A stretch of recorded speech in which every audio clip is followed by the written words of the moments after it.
ಸಮಾಜವಾದಿ ಸರ್ವಧರ್ಮ ಸಮಭಾವದ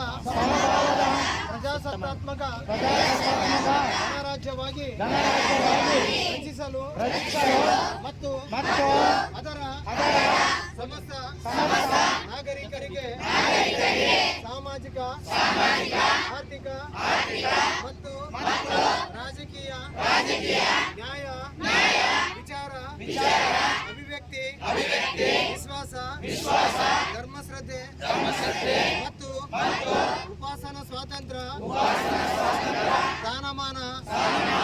ಹಾಗೂ ಅವಕಾಶ ಸಮಾನತೆ ದೊರೆಯುವಂತೆ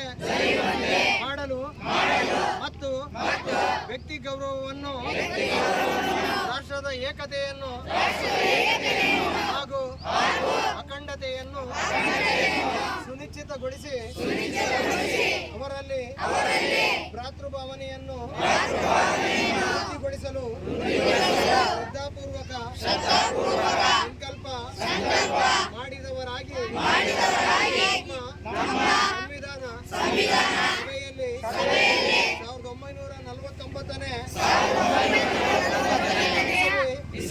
ನವೆಂಬರ್ ತಿಂಗಳ